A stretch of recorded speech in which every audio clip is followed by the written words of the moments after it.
Welcome to this walkthrough of Silo on HackTheBox. This is box number 9 in our series of 10 HackTheBox machines exploited without the use of Metasploit. We'll start off by running auto recon. And usually I'd say we'll let it run to its conclusion. You can certainly pause the video here and we'll return when the results are all in, but our full TCP nmap gets hung up, probably on one of its scripts as it's approaching the remote procedure call ports.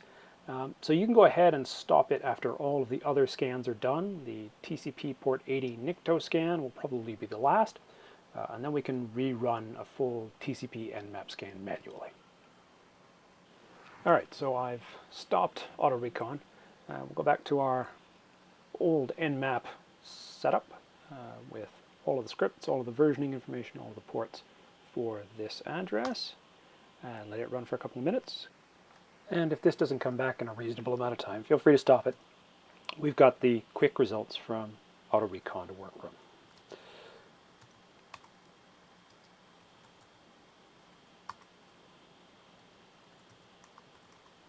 And we get lots back on this scan. TCP 135 for RPC communication, the RPC endpoint mapper, typically between DCs and between clients and DCs. TCP 139 for SMB, the NetBIOS service session, or session service. And script attempts would show us that it requires authentication. TCP 445 also for SMB to share resources with remote devices, files and printing, again requiring authentication. It's worth noting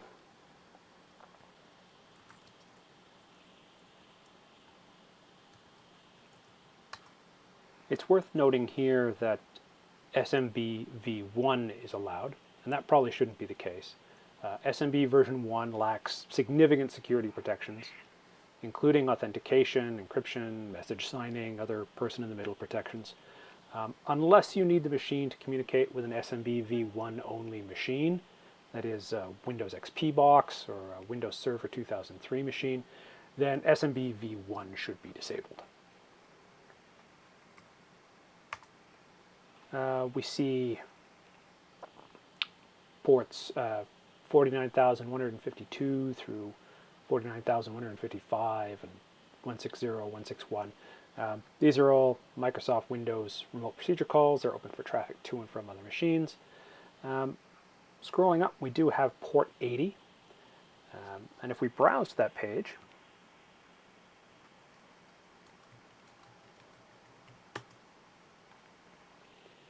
we see an IIS default page. We get no basic GoBuster results for directories, and even deeper GoBuster scans with the medium or the big directory lists get us no usable results. The NICTO scan of the site tells us it's running IIS 8.5 and ASP.NET 4.0. Now this information can help an attacker gain a greater understanding of the system in use and potentially develop further attacks targeted at the specific version of the server in use. And with Windows IIS, an attacker might also use that information to harvest specific security vulnerabilities for the operating system associated with that specific service version identified. If we have a look quickly at the Wikipedia entry for IIS, then we can see that IIS 8.5 corresponds to either a Windows 2012 R2 server or Windows 8.1. And then that just leaves us with TCP 1521, and in this case 49159, the Oracle TNS listener, version 11.2. So this is the connection to an Oracle database, which Auto Recon has recognized and has run additional tools against.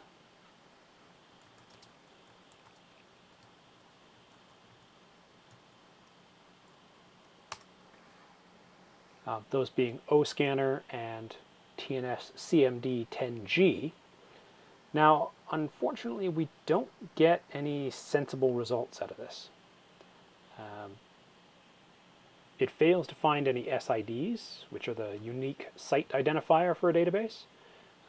We can have more than one database on the same Oracle home service, so we need a way to distinguish between them, and that's the SID. These failures and errors we're getting likely mean that authentication is required, and AutoRecon didn't have that information. Now, fortunately, there's a tool built specifically for this, ODAT, the Oracle Database Attacking Tool.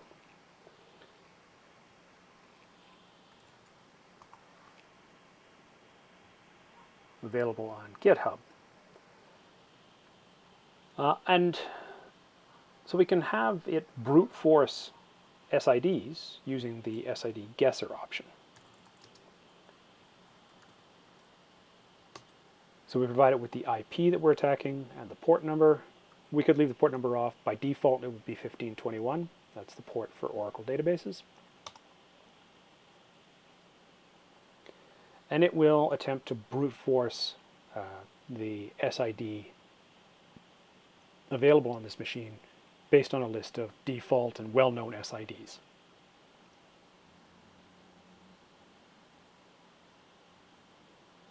And in less than a minute, it finds two of them for us already, XE and XEXDB. I'm going to stop that there because that's all we're going to find on this one. And we can also, with that information, now have it guess the password using dictionaries of Oracle default credentials using the password guess option.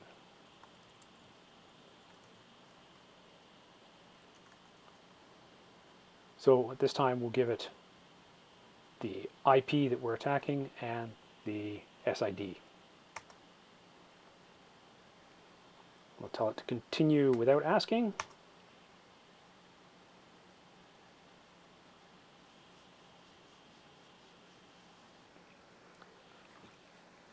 And in about a minute, it finds us a set of credentials, Scott and Tiger.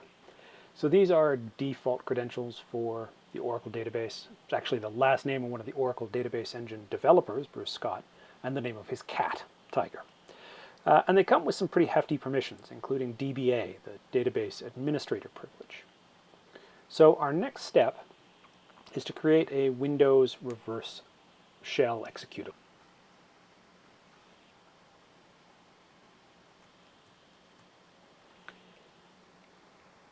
So now we run MSF Venom. The payload that we want, -p, is a Windows-based reverse TCP shell. Our local host is 10.10.14.24. Our local port will be 9999. That'll be our listener. And the format will be an exe file. We're going to output that as shell.exe. That'll take just a couple of seconds. And ODAT has a couple more tricks up its sleeve for us. The UTL file option lets us upload a file. In this case, it's going to be our reverse shell payload that we've just created to an arbitrary file location on the target server. So ODAT UTL file is the option that we're going to use to upload the file.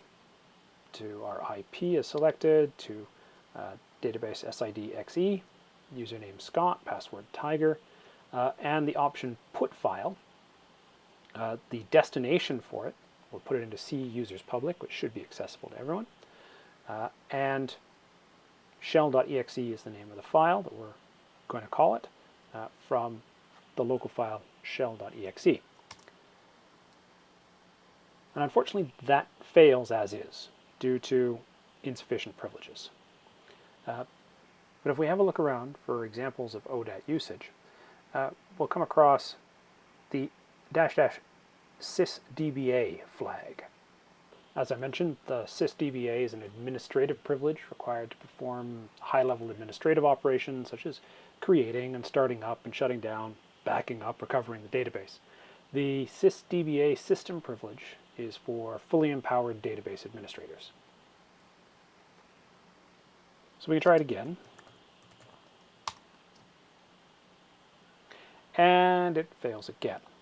But this time it's because it's unable to find the source file. And as it turns out, we need to provide an absolute path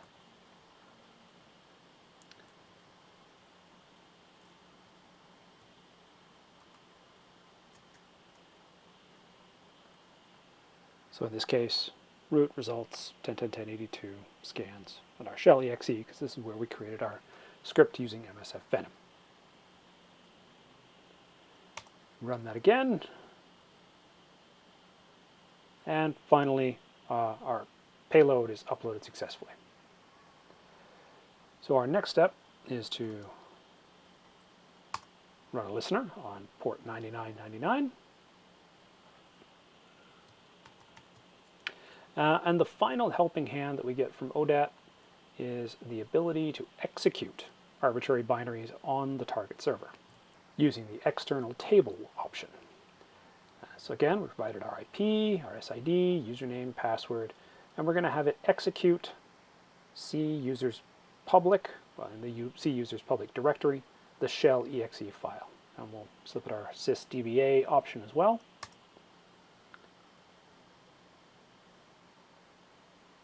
And after a few seconds, we have a shell.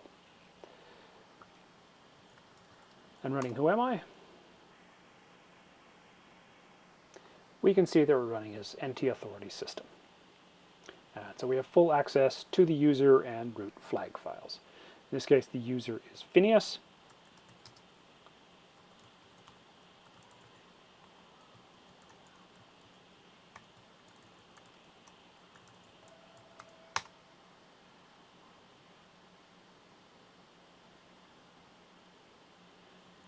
And as usual, our root user flag is in C users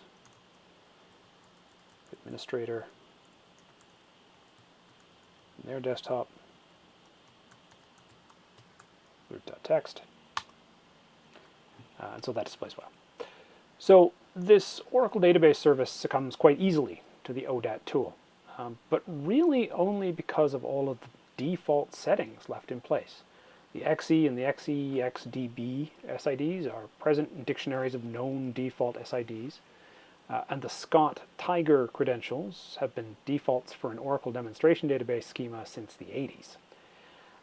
ODAT would have been at an astronomical disadvantage if the SID, the username, and the password had simply all been changed from the default to strings not found in common and default word lists.